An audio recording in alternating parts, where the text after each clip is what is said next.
الحمد لله نحمده ونستعينه ونستغفره ونؤمن به ونتوكل عليه ونعوذ بالله من شرور أنفسنا ومن سيئات أعمالنا من يهده الله فلا مضل له ومن يضلله فلا هادي له ونشهد أن لا إله إلا الله وحده لا شريك له ونشهد أن سيدنا وشفيعنا ونبينا وحبيبنا وسندنا وأولانا ومولانا محمدا عبده ورسوله أرسل الله إلى كافة الناس بشيرا ونذيرا وداعيا إلى الله بإذنه وسراجا منيرا أما بعد فأعوذ بالله من الشيطان الرجيم بسم الله الرحمن الرحيم اليوم أكملت لكم دينكم وأتممت عليكم نعمتي ورضيت لكم الإسلام دينا وقال الله تبارك وتعالى في مقام آخر إذا جاء نصر الله والفتح إلى آخر السورة صدق الله مولانا العظيم. محترم حجاج کرام ضیوف الرحمن، اپنی بات کا آغاز کریں اس سے پہلے ذرا تلبیہ پڑھاتا ہوں، لبیک پڑھیں. لبیک اللہم لبیک لبیک لا شریک لک لبیک ان الحمد والنعمت لک والملک لا شریک لک.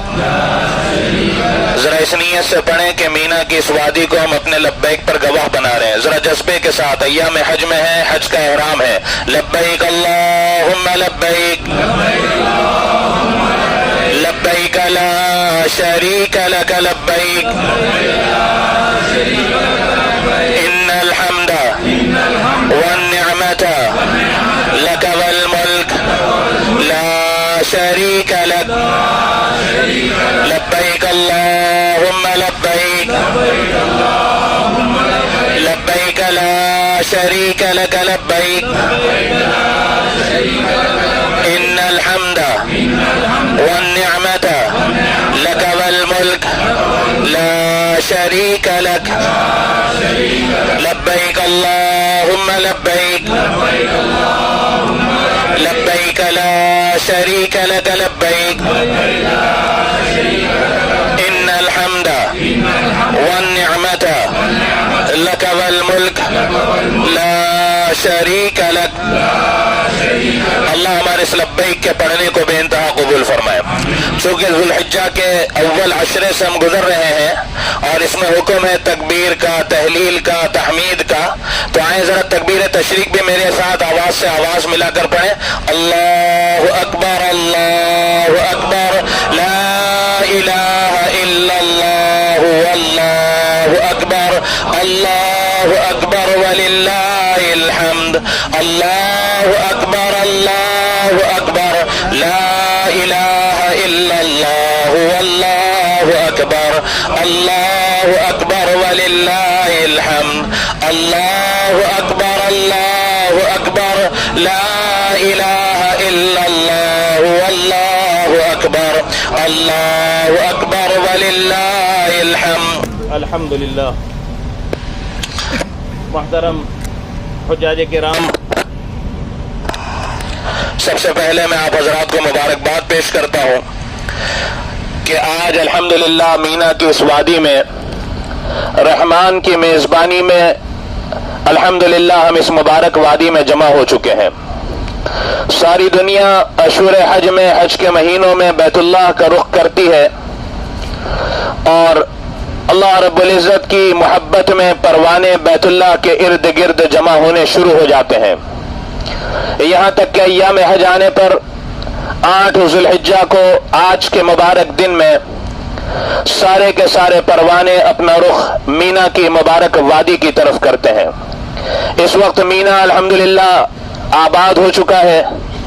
سارا کا سارا مینا، خیمے بھی سفید احرام کی چادریں گویا اوڑے ہوئے ہیں اور 13 لاکھ کا مجمع مستانہ وار لبیک اللہم لبیک کی صداؤں کے ساتھ مینا پہنچ چکا ہے. اس وقت مینا کی وادی لبیک کی صداؤں سے گونج رہی ہے اور ایک عجیب پرکیف سما ہے. اگر آپ باہر جا کر کہیں اوپر کے جگہ اگر موقع ملے کبری وغیرہ پر آپ جائیں نہیں, ورنہ راستہ وغیرہ گم ہو جائے گا. ایک بات صرف کہہ رہا ہوں کہ اگر کہیں اوپر سے اس نظارے کو دیکھے تو بڑا پرکیف منظر ہے مینا کا, کہ سارا مینا سفید چادروں سے ملبوس لبیک اللہم لبیک کی صداؤں سے گونج رہا ہے. ایک مرتبہ یہاں خیر و عافیت سے پہنچنے پر دل کی گہرائیوں سے کہ الحمدللہ. آج یہ مینا وہ مبارک وادی ہے کہ اس مبارک وادی نے انبیاء کرام علیہم الصلاۃ والسلام کی قدم بوسی کی ہے. انبیاء کرام علیہم الصلاۃ والسلام اللہ کے محبوب اور مخصوص بندے ہیں. یہ حج کی ادائیگی کے لیے اس مبارک وادی میں پہنچے ہیں. امام الانبیاء میرے آقا و مولا جناب رسول اللہ سب کہہ دو صلی اللہ علیہ وعلی آلہ واصحابہ وبارک وسلم, سرکار بھی 8 ذوالحجہ کو اسی مبارک وادی میں تشریف لائے تھے. اور جہاں آج مسجد خیف ہے سرکار کا وہاں خیمہ لگایا گیا تھا اور آپ نے وہاں قیام فرمایا تھا. یہ مبارک وادی مینا کی وہ مبارک وادی ہے کہ اس کے در و دیوار اور اس کے پہاڑوں نے کثرت سے انبیاء کرام علیہم الصلاۃ والسلام کا دیدار کیا ہے. سرکار دو عالم صلی اللہ علیہ وسلم کے حج کے بعد سے آج تک ہر سال ان ایام میں, ان مبارک دنوں میں اللہ کے محبوب بندے, اللہ کے برگزیدہ بندے, نیک و صالحین اس مبارک میدان میں جمع ہوتے ہیں. آج بھی پتہ نہیں اس مبارک وادی میں کتنے اللہ کے نیک بندے ہوں گے, کتنے ابدال موجود ہوں گے, کتنے قطب موجود ہوں گے, کتنے غوث موجود ہوں گے, اللہ کے کتنے محبوب بندے موجود ہوں گے. یہ اللہ تبارک و تعالی ہی کے علم میں ہے. ان نیک بندوں کے ساتھ, ان اللہ کے برگزیدہ بندوں کے ساتھ, ان اللہ والوں اور اہل اللہ کے ساتھ آج اللہ تبارک و تعالی نے ہمیں بھی مینا کی اس مبارک وادی میں جمع کر دیا. یہ رب کریم کا بڑا لطف اور انعام اور احسان ہے. تو یہ ایک بات کہ مبارک دن میں ہم یہاں جمع ہیں, اس کی قدردانی کی کوشش کریں. جیسے میں نے صبح کی مجلس میں بھی عرض کیا تھا, مبارک وقت ہے, ہم کمزور ہیں, بہت سارے معذور بھی ہیں, بہت سارے بیمار بھی ہیں, لیکن اس کے باوجود اللہ نے ہر ایک کو الگ الگ استطاعت دی ہے. اپنی حیثیت کے مطابق اس وقت کو کیش کرانے کی کوشش کریں. کوئی کسی کو نہ دیکھے کون کیا کر رہا ہے, ہر ایک اپنے اپنے کام میں, اپنے اپنے اعمال میں لگے. چونکہ عام طور پر معمول ہے کہ میں مینا کے پہلے دن ظہر کی نماز کے بعد سرکار دو عالم امام الانبیاء محمد الرسول اللہ صلی اللہ علیہ وعلی آلہ واصحابہ وبارک وسلم تسلیما کثیرا کثیرا کا مبارک سفر حج حجاج کرام کی خدمت میں عرض کیا کرتا ہوں. لہذا بغیر کسی تمہید کے آئے میں آپ کی خدمت میں سرکار دو عالم صلی اللہ علیہ وسلم کا سفر حج پیش کروں. ذرا سے 1400 سال پیچھے جا کر تصور کی دنیا میں سوچیں وہ کیسا مبارک قافلہ ہوگا, وہ کیسا مبارک سفر ہوگا جو امام الانبیاء تاجدار مدینہ محمد عربی صلی اللہ علیہ وسلم کی قیادت میں جو قافلہ چلا ہوگا حج کے ارادے سے. وہ جانثار صحابہ کیسے خوش قسمت ہوں گے جنہوں نے سرکار کے ساتھ حج ادا کیا. ذرا سا تصور کریں, یہی مینا کی مبارک وادی تھی اور سرکار کا 1.25 لاکھ کا قافلہ حج کی ادائیگی کے لیے اسی مینا کے مبارک میدان میں موجود تھا. تو آئے میں ذرا تفصیل سے آپ کو عرض کروں کہ حضرت رسول کریم صلی اللہ علیہ وسلم کا سفر حج کیسا تھا. ذرا تصور کی دنیا میں اسے سننے کے ساتھ ساتھ دیکھنے کی کوشش کریں. ایسا سوچیں کہ وہ منظر گویا ہماری نگاہوں کے سامنے ہے, پھر لطف دیکھیں کیسے اور ہوتا ہے. یہ مینا کا دن بڑا عجب دن ہے. اس مینا کے دن کا کیف کچھ عجیب کیف ہے. اس مینا کے دن کا لطف کچھ عجب لطف ہے. ذرا اس دن کا لطف لینے کی کوشش کریں, اس دن کے کیف کو محسوس کریں. پتہ نہیں میرے بھائیوں, آئندہ ان مبارک ساعتوں میں ہم میں سے کون یہاں جمع ہو سکتا ہے, کون نہیں جمع ہو سکتا ہے. زندگیوں کا کوئی بھروسہ نہیں دوستو. اللہ نے موقع دیا ہے اس مبارک زمین پر, ہم تصور تو کریں یہ خیموں کی. میں اپنے ساتھیوں سے صبح کہہ رہا تھا کہ اللہ نے بھیجا ہے نا, تو یہ خیموں کا لطف اسے بھی تبدیل کرنے کی کوششیں ہیں. یہ خیمے بھی عنقریب کسی اور شکل میں تبدیل ہونے کو ہیں۔ اس خیمے میں حج ادا کرنے کا اپنا ایک لطف ہے حاجیوں، ایک مزہ ہے مینا کے خیموں کا۔ اگرچہ موسم کی شدت اور تمازت ہے، لیکن اللہ کی محبت میں یہ کوئی حیثیت نہیں رکھتی موسم کی تمازت اور گرمی کی شدت۔ تو بہرحال یہ عجیب دن ہے مینا کا، آپ محسوس کر رہے ہوں گے اپنے دلوں میں اس کی کیفیت، اس کا لطف کہ آج حج کا پہلا دن کس قدر پر لطف ہے، کیسا کیف محسوس ہو رہا ہے، حالت احرام میں کس طرح لبیک کی صداؤں کے ساتھ مینا کی یہ وادی گونج رہی ہے۔ بہر کیف آئے حضرت رسول کریم صلی اللہ علیہ وسلم کے سفر حج کی طرف۔ پیارے محبوب صلی اللہ علیہ وسلم نے سن 10 ہجری میں اعلان فرمایا کہ لوگوں میرا حج کا ارادہ ہے۔ یہ ہجری سال اسلامی کیلنڈر ہے، کاش مسلمان اس سالوں سے کوئی مناسبت رکھتا۔ سرکار دو عالم صلی اللہ علیہ وسلم نے جب مکہ المکرمہ سے مدینہ شریف کی طرف ہجرت فرمائی، مدینہ المنورہ زادہ اللہ شرف و کرامہ، وہ مبارک مدینہ منورہ جو مسلمانوں کے دلوں کی دھڑکن ہے، وہ مدینہ منورہ جس کا نام لیتے ہی زبان میٹھی ہو جاتی ہے، دلوں میں ایک کیف محسوس ہوتا ہے۔ مدینہ الرسول مدینہ منورہ کی طرف جب سرکار نے ہجرت فرمائی، سیدنا عمر رضی اللہ تعالیٰ عنہ کے زمانے میں یہ بات آئی کہ اسلامی کیلنڈر ہونا چاہیے۔ وہ لمبی تفصیل ہے، اگر میں اس طرف جاؤں گا بات دوسری طرف چلی جائے گی۔ بہرحال حضرت عمر رضی اللہ عنہ نے فیصلہ فرمایا کہ اسلامی سال کی ابتدا سرکار کی ہجرت سے ہوگی، لہذا ہجری سال متعین ہوا۔ تو سرکار کے مکہ المکرمہ سے ہجرت کے 10ویں سال میں آقا نے اعلان فرمایا لوگوں میرا حج کا ارادہ ہے۔ بس سرکار کا یہ اعلان کرنا تھا کہ جانثار صحابہ، سرکار سے محبت کرنے والے پروانے آقا کے ساتھ سفر حج کی تیاری میں جٹ گئے۔ یہ رسول اللہ صلی اللہ علیہ وسلم کا حج ہے جو سن 10 ہجری میں ہوا۔ اس حج کے بہت سارے نام ہیں، بہت معروف اور مشہور نام حجۃ الوداع ہے۔ وہ کیوں پڑ گیا حجۃ الوداع؟ سرکار دو عالم صلی اللہ علیہ وسلم نے اس حج میں ایسے جملے ارشاد فرمائے کہ جس سے ایسا محسوس ہو رہا تھا جیسے کوئی کسی سے وداع ہو رہا ہو، رخصت ہو رہا ہو، اسی وجہ سے اس کا نام حجۃ الوداع پڑ گیا۔ اس حج کو علماء حج ابلاغ بھی لکھتے ہیں، اور بھی بہت سارے نام ہیں سرکار کے اس مبارک حج کے۔ بہرحال رسول اللہ صلی اللہ علیہ وسلم نے اس حج میں بار بار فرمایا خذوا عنی مناسککم، خذوا عنی مناسککم، لوگوں مجھ سے حج کے مناسک سیکھ لو، مجھ سے پوچھ لو۔ آپ اپنی اونٹنی پر سوار تھے اور آپ فرماتے تھے خذوا عنی مناسککم، لوگوں پوچھو، مجھ سے حاصل کر لو، مناسک کی رہنمائی حاصل کر لو، مناسک کے تعلق سے معلومات حاصل کر لو۔ بہرحال یہ وہی سارے جملے تھے جس کی وجہ سے اس حج کا نام حجۃ الوداع پڑ گیا۔ اب سرکار دو عالم صلی اللہ علیہ وسلم نے تیاری فرمائی، اور جب سرکار کا قافلہ مدینہ منورہ سے حج کے ارادے سے روانہ ہو رہا تھا تو سرکار دو عالم صلی اللہ علیہ وسلم، بھئی نام آئے جب بھی سرکار کا تو درود پاک آپ بار بار کہنا نہ پڑے حاجیوں، یہ تو ہماری بڑی بدقسمتی ہوگی کہ سرکار کا نام سن کر زبان پر درود نہ آئے۔ صلی اللہ علیہ وعلی آلہ واصحابہ وبارک وسلم تسلیما کثیرا کثیرا۔ سرکار جب مدینہ منورہ سے روانہ ہوئے تو 20,000 کا مجمع صحابہ کرام کا، جانثار کا، عاشقوں کا آقا کے ساتھ ہو گیا۔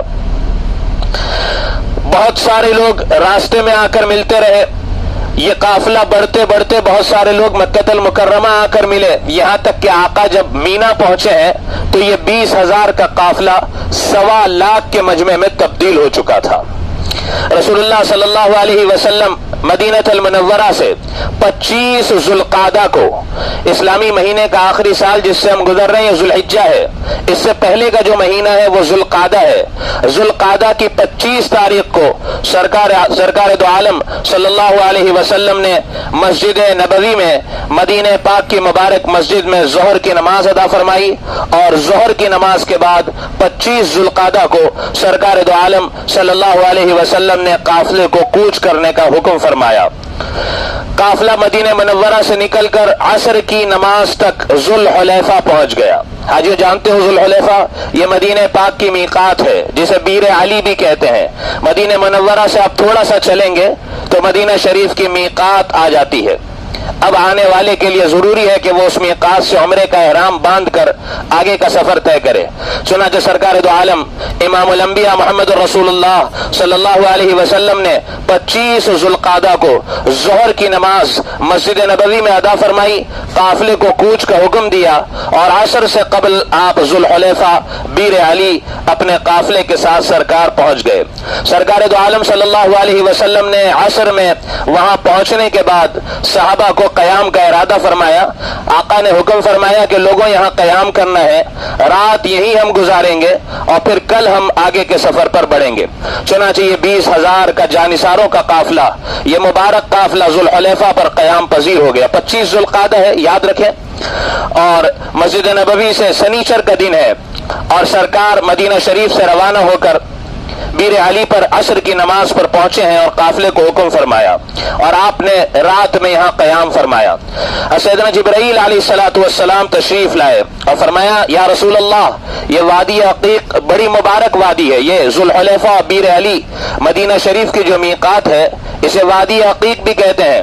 فرمایا سرکار یہ وادی عقیق ہے، بڑی مبارک وادی ہے، آپ یہاں نماز ادا فرمائیں۔ چنانچہ حضرت رسول کریم صلی اللہ علیہ وسلم نے، میرے آقا و مولا نے، اس رات سنیچر کا دن گزر گیا ہے، اب اتوار کی شب ہے، 25 ذوالقعدہ گزر چکا ہے، 26 ذوالقعدہ کی شب ہے۔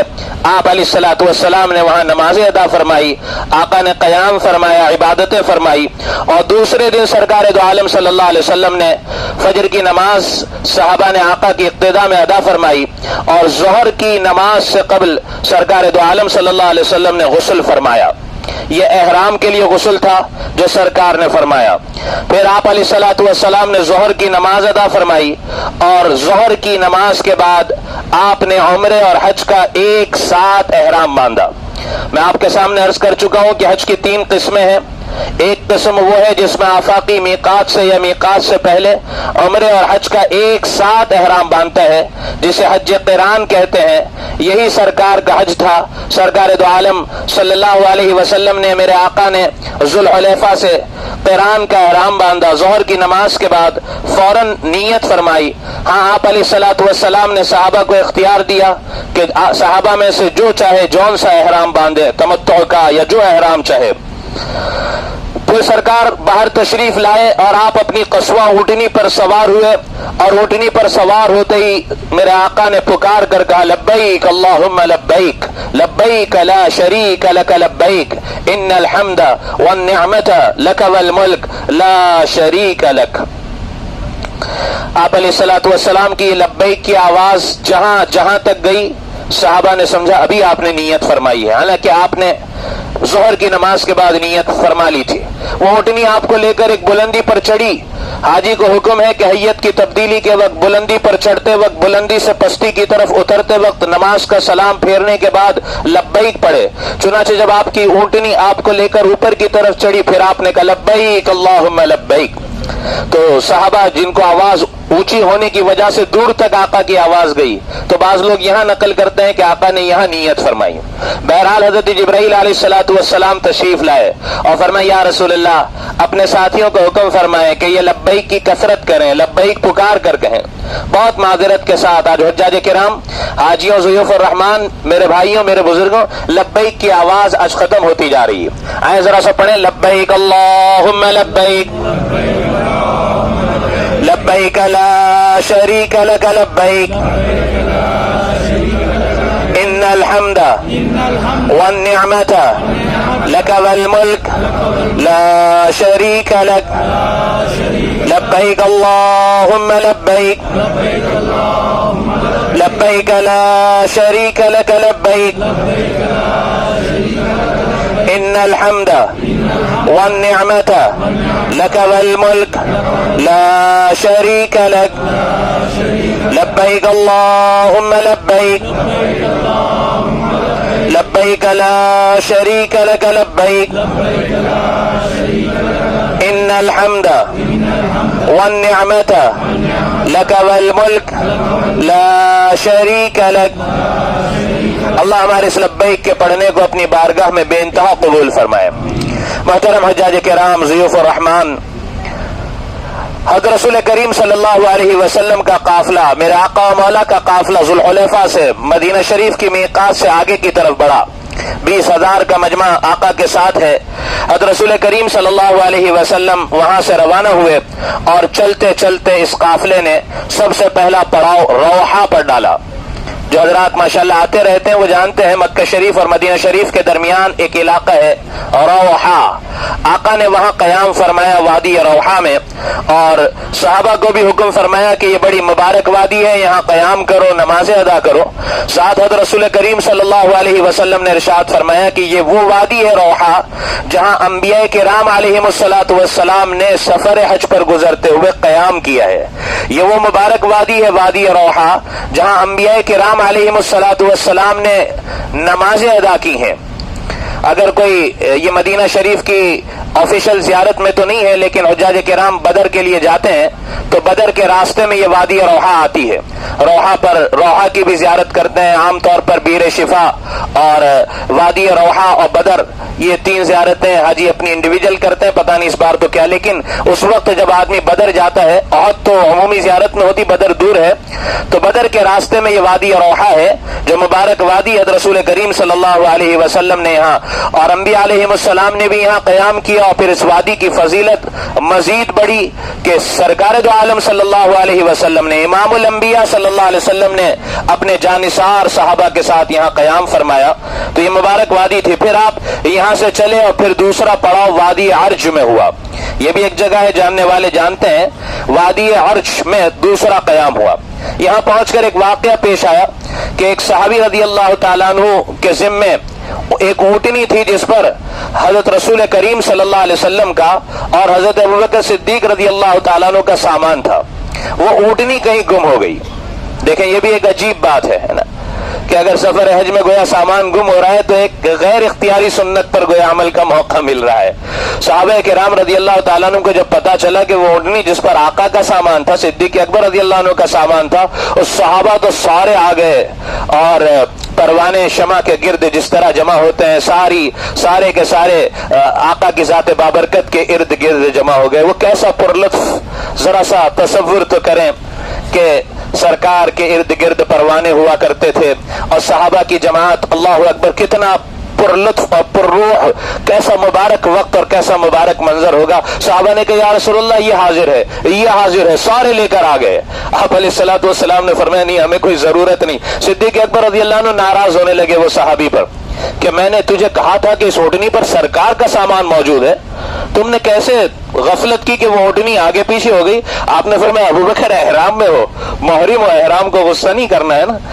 اللہ کے نبی علیہ السلام مسکرا رہے صدیق اکبر رضی اللہ عنہ۔ حضرت صدیق اکبر رضی اللہ عنہ آقا کی وجہ سے ناراض ہو رہے ہیں کہ سرکار کا سامان اس اونٹنی پر تھا۔ صحابہ حاضر ہوئے کثرت سے، یا رسول اللہ یہ سامان۔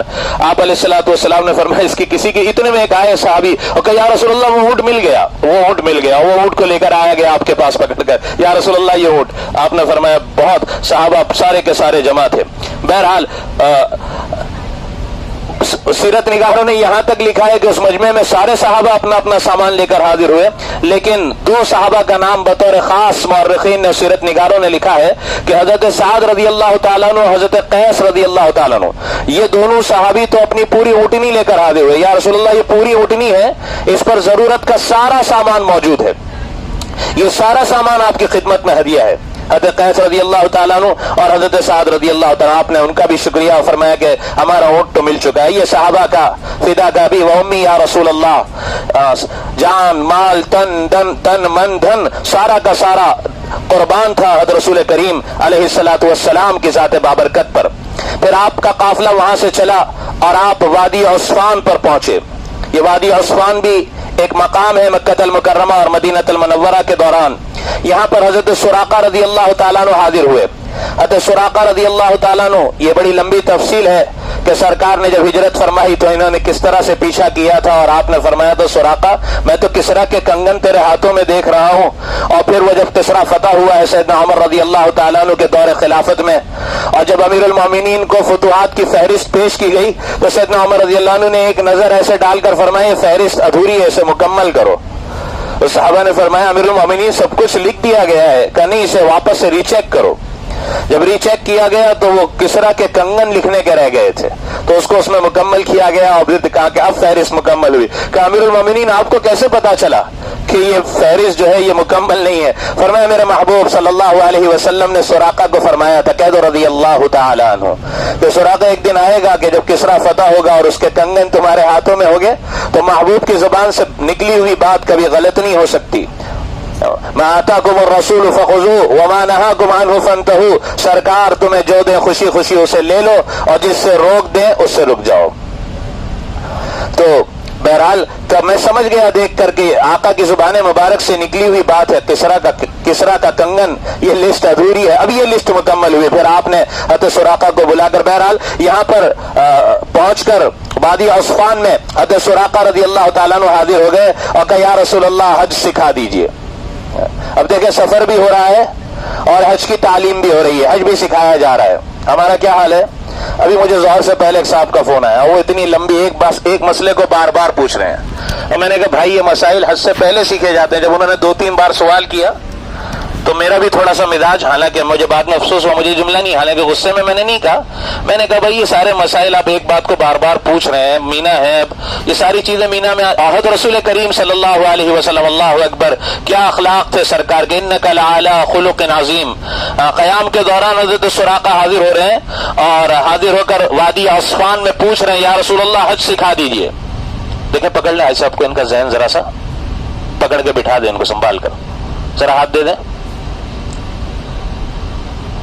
ذرا سنبھال کے بٹھا دیں، بیچارے بیمار بھی ہیں، معذور بھی ہیں۔ 2 ہاتھ سے بٹھا دیں سنبھال کے، بہت اطمینان سے، آرام سے، گرے نہیں، دیکھیں۔ تو بہرحال حضرت رسول کریم صلی اللہ علیہ وسلم نے جب میرے آقا و مولا عثمان پہنچے تو حضرت سراقہ رضی اللہ عنہ نے کہا یا رسول اللہ مجھے حج سکھائیے۔ حضرت رسول کریم صلی اللہ علیہ وسلم نے یہاں پر آپ علیہ الصلوۃ والسلام نے سراقہ رضی اللہ تعالیٰ عنہ کے سامنے سارا حج بیان فرمایا اور حج کی تعلیم فرمائی۔ پھر آپ علیہ الصلوۃ والسلام کا قافلہ صرف پہنچا، یہاں جا کر یہاں پہنچ کر امی جان کے ساتھ ایک واقعہ پیش آیا، وہ ساری تفصیلات میں جانے کا اس وقت موقع نہیں۔ پھر آگے آپ علیہ الصلوۃ والسلام وادی ارزق سے پہنچے، وادی ارزق سے گزرے سرکار، تو آقا نے فرمایا کہ میں گویا سیدنا موسیٰ علیہ الصلوۃ والسلام کو یہاں سے گزرتے ہوئے دیکھ رہا ہوں کہ کانوں میں انگلیاں دے کر حضرت موسیٰ علیہ الصلوۃ والسلام لبیک پڑھ رہے ہیں۔ یہ اللہ اکبر کیا! اچھا میں کہا کرتا ہوں کہ کانوں میں انگلیاں کب دی جاتی ہے؟ جب پکار کر کہنا ہوتا ہے نا، گویا تعلیم ہے کہ لبیک پکار کر کہی جائے، بہت زیادہ چیخنا نہیں ہے لیکن بآواز بلند پڑھنا ہے، کثرت سے پڑھنا ہے، بار بار پڑھنا ہے۔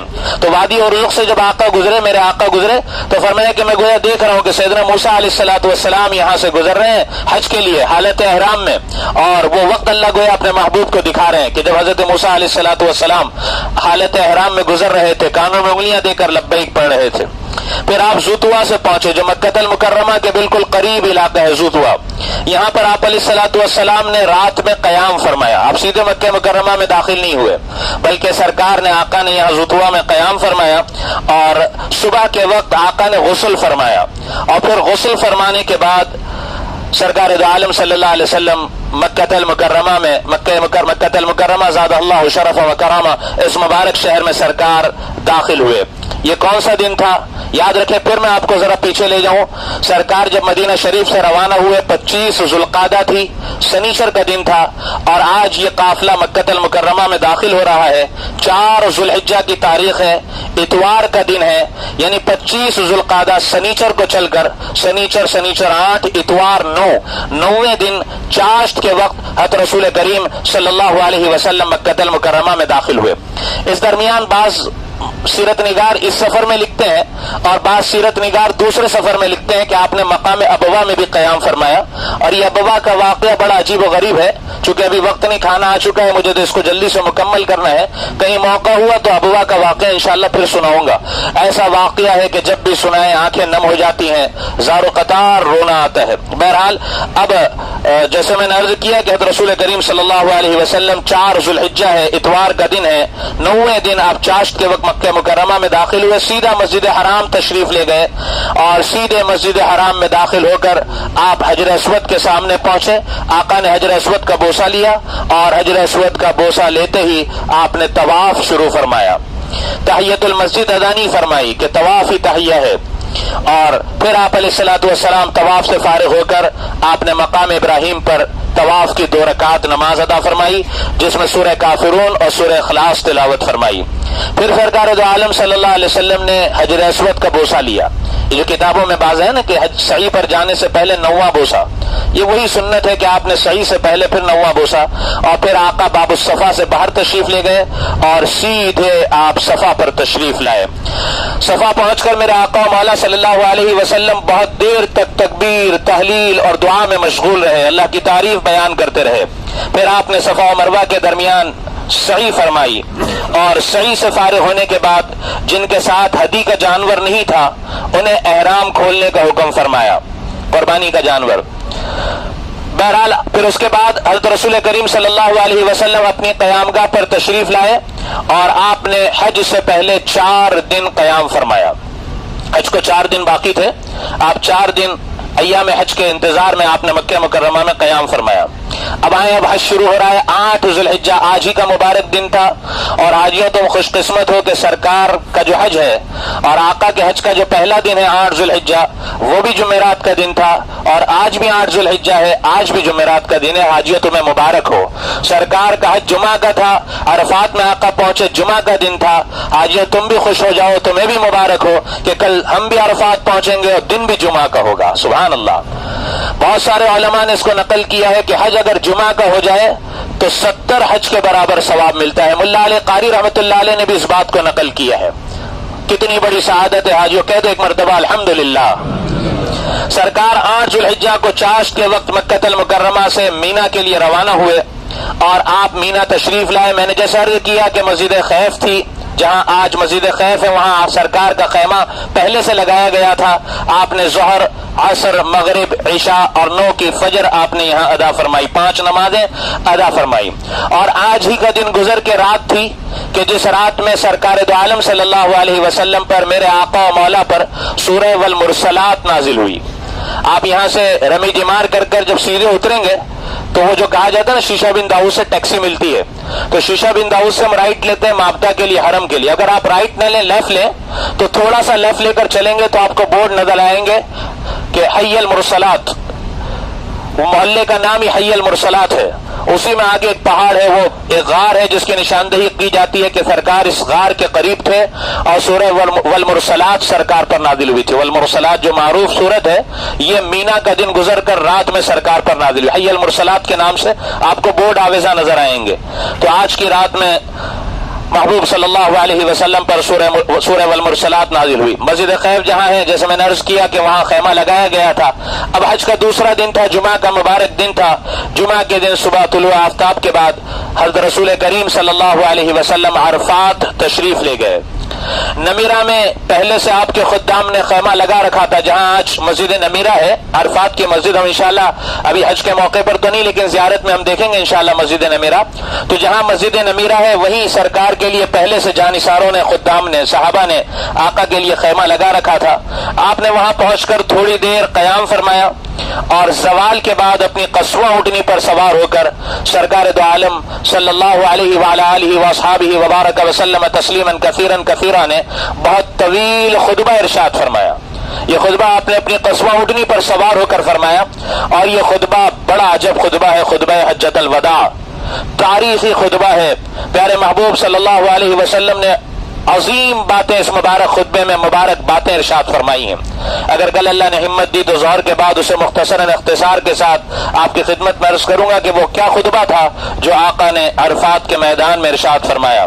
ساتھ آپ فرماتے رہے خذوا عنی مناسککم، خذوا عنی مناسککم، کہ مجھ سے پوچھ لو، حج کے مناسک سیکھ لو، اس سال کے بعد تمہارا میرا یہاں کبھی اجتماع نہیں ہوگا۔ یہ عجیب جملے تھے جسے میں کل کے بیان میں انشاءاللہ عرض کروں گا۔ خطبے کے بعد سیدنا بلال رضی اللہ تعالیٰ عنہ کو تکبیر کا حکم فرمایا، اور آپ علیہ الصلوۃ والسلام نے ظہر اور عصر کی نماز ادا فرمائی۔ نماز کے بعد آپ نمیرہ سے چلے، اور تھوڑا سا پتہ نہیں، میرے ذہن میں نہیں رہا کتنا فاصلہ ہے، 500 میٹر ہے، ایک تھوڑا سا آگے بڑھ کر جبل رحمت ہے مسجد نمیرہ سے، عرفات کا مشہور پہاڑ ہے، اس پہاڑ کے دامن میں آپ تشریف لائے۔ انشاءاللہ وہ جگہ بھی اللہ نے چاہا تو آپ کو دکھائیں گے. جبل رحمت لوگ اوپر تک چلے جاتے ہیں, بہرحال وہ اوپر جانا یا نہیں وہ ایک الگ بحث, لیکن یہ کہ جبل رحمت کے دامن میں اب تک بعض علماء نشاندہی کرتے ہیں کہ یہ وہ جگہ تھی جہاں سرکار تشریف لائے اور آقا دعا میں مشغول ہو گئے. آپ علیہ الصلوۃ والسلام نے یہاں پہنچ کر بڑی لمبی طویل دعا فرمائی ہے. سیرت نگاروں نے آپ کی دعا کی کیفیت بھی لکھی ہے, بہت لمبی دعا. یعنی وہ علماء قیاس کرتے ہیں کہ اپریل کا مہینہ تھا, زوال سے غروب کتنا لمبا وقت, ایک اندازے کے مطابق یہ کہا جاتا ہے کہ تقریباً 5 گھنٹے سے زیادہ آپ علیہ الصلوۃ والسلام نے دعا فرمائی ہے. اور دعا کی کیفیت, کبھی آپ ہاتھ کو بالکل بلند کر دیتے اور اللہ سے اس طرح سے. ملا علی قاری رحمۃ اللہ علیہ نے ان دعاؤں کو بھی اپنی کتاب میں نقل کیا ہے کہ وہ کیا بعض ان میں سے دعائیں تھیں جو سرکار فرما رہے تھے.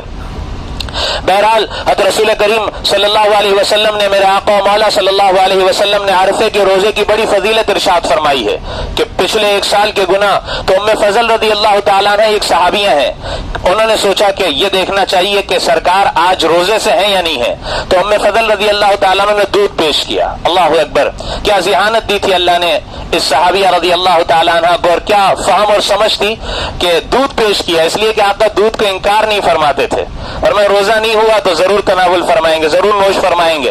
چنانچہ ام فضل رضی اللہ تعالیٰ عنہ نے دودھ پیش فرمایا. حضرت رسول کریم صلی اللہ علیہ وسلم نے اپنی اونٹ پر بیٹھ کر سب کے سامنے اس دودھ کو نوش فرمایا. تو پتہ چلا یوم العرفہ کا روزہ بڑی فضیلت والا ہے, لیکن غیر حاجیوں کے لیے, اور حاجی کے لیے روزہ نہ رکھنا, چونکہ سرکار دو عالم صلی اللہ علیہ وسلم نے روزہ نہیں رکھا. اس کے بعد اسی اسنا میں ایک حادثہ بھی پیش آیا کہ اسی عرفات کے میدان میں اسی اسنا میں ایک صحابی رضی اللہ تعالیٰ عنہ اپنے اونٹ سے گر کر شہادت کو انہوں نے نوش فرمایا اور وہ شہید ہو گئے. آپ علیہ الصلوۃ والسلام نے ان سے متعلق فرمایا کہ انہیں اسی احرام میں دفنا دو اور چہرہ اور سر کھلا رکھو, یہ قیامت کے دن لبیک پڑھتے ہوئے اٹھیں گے. بہت کتابوں میں تلاش کیا لیکن ان خوش قسمت صحابی کا نام کسی کتاب میں ملا نہیں مجھے.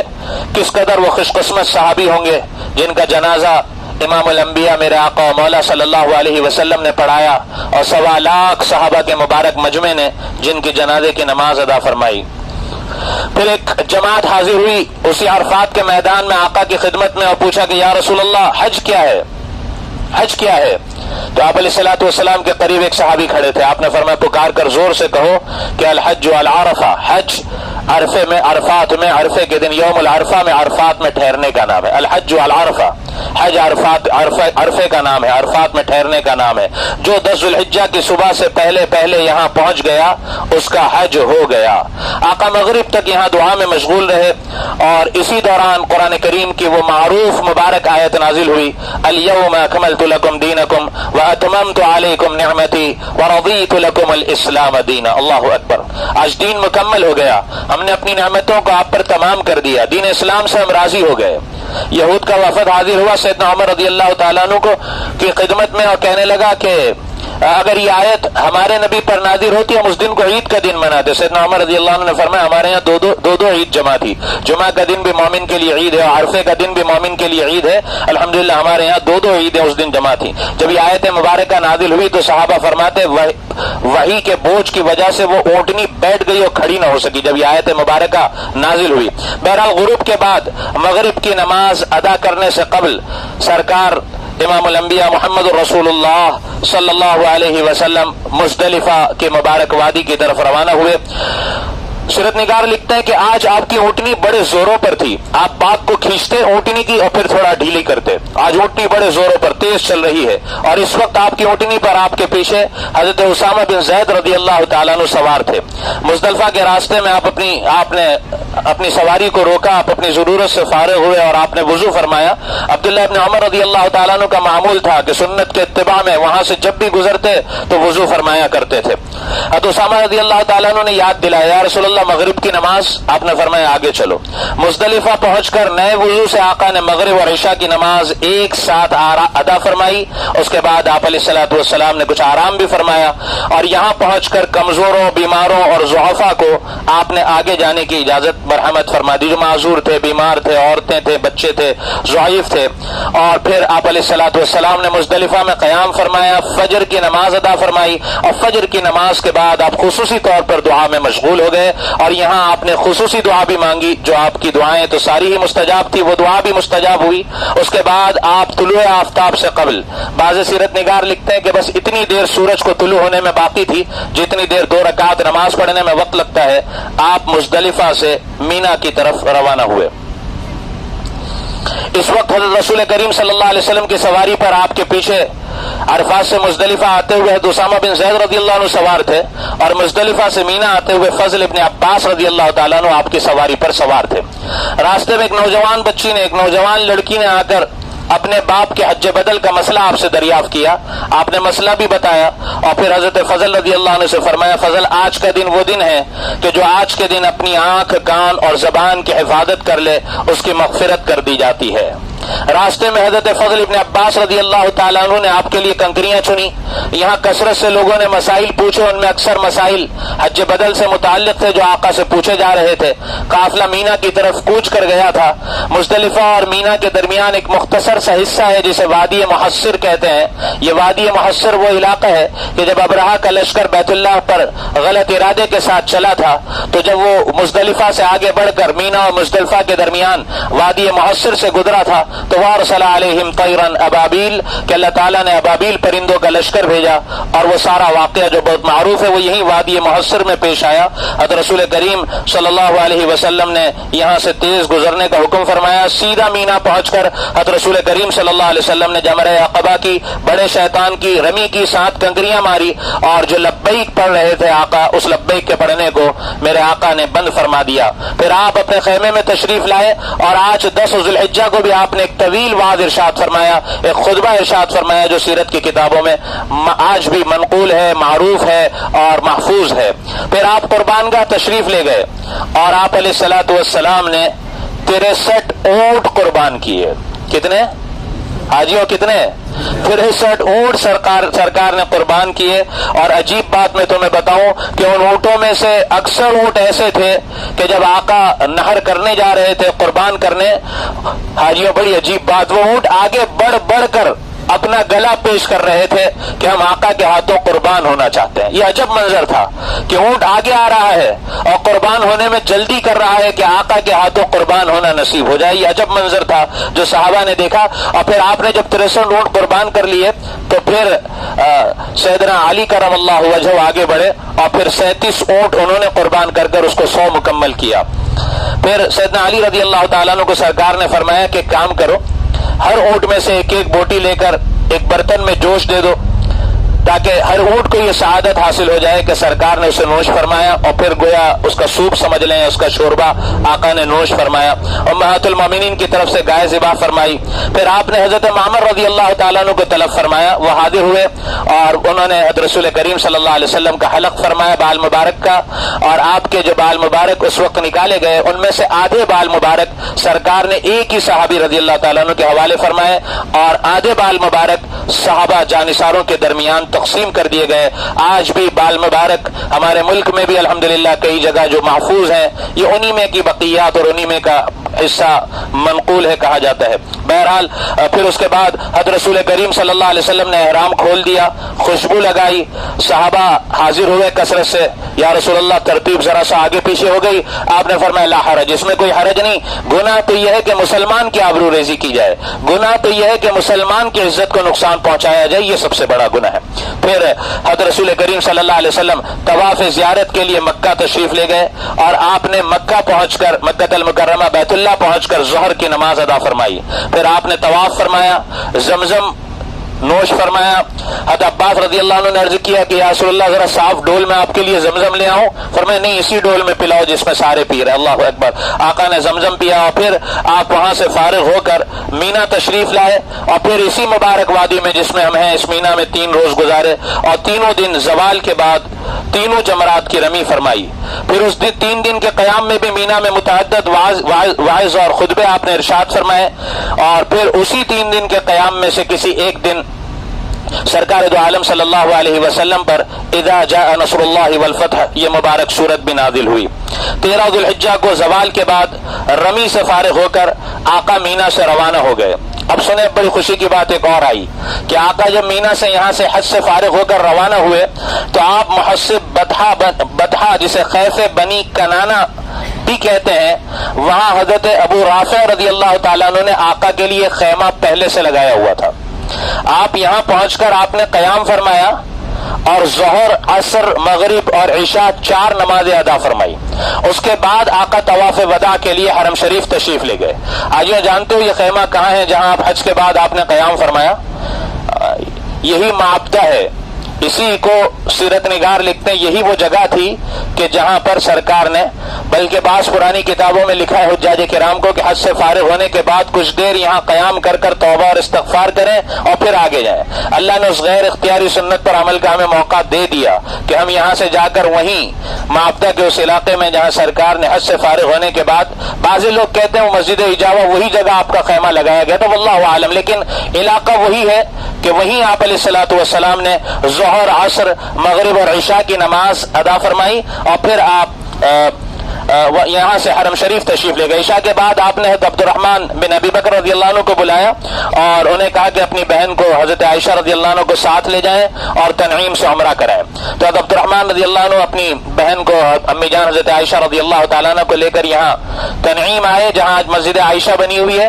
یہ حدود حرم ختم ہوا، یہاں پر حضرت عائشہ رضی اللہ تعالیٰ عنہ نے، امی جان نے، صدیقہ بنت الصدیق رضی اللہ تعالیٰ عنہ نے عمرے کی نیت فرمائی، اسی لیے وہاں مسجد بنا کر امی جان کے نام سے اسے منسوب کر دیا گیا ہے۔ بہرحال وہاں سے آپ نے بھیجا اور آپ خود طواف وداع کے لیے تشریف لائے اور فجر کی نماز طواف وداع کے بعد آپ نے فجر کی نماز حرم میں پڑھائی، جس میں صحابہ فرماتے ہیں کہ سرکار نے سورہ والطور تلاوت فرمائی۔ ایک ایک بات محفوظ ہے، سرکار کی ایک ایک ادا قیامت تک کے لیے محفوظ ہے۔ سورہ والطور کی سرکار نے تلاوت فرمائی اور طواف وداع کے بعد آپ محسب آ گئے۔ جب حضرت عائشہ رضی اللہ تعالیٰ عنہ عمرے سے فارغ ہو کر پہنچ گئیں تو حضرت رسول کریم صلی اللہ علیہ وسلم نے قافلے کو مدینہ المنورہ کی طرف کوچ کرنے کا حکم فرمایا۔ آج 14 ذو الحجہ ہے، بدھ کا دن ہے۔ صحابہ کرام رضی اللہ تعالیٰ عنہم کا قافلہ سرکار دو عالم صلی اللہ علیہ وسلم کی قیادت میں مکہ المکرمہ سے مدینہ المنورہ کی طرف روانہ ہوا۔ اللہ تبارک و تعالی سرکار دو عالم صلی اللہ علیہ وسلم کے اس مبارک حج کے سننے کی برکت سے ہمارے سفر حج کو بھی حج مبرور، حج مقبول بنا دے اور اللہ تبارک و تعالی ہماری حاضری کو قبول فرمائے، ہمارے لیے آسانیاں، عافیت، خیر و بھلائی مقدر فرمائے، ہر قسم کی حفاظت اللہ رب العزت ہمارے لیے مقدر فرمائے۔ وآخر دعوانا ان الحمد للہ رب العالمین، سبحان ربک رب العزت عما یصفون وسلام علی المرسلین والحمد للہ رب العالمین۔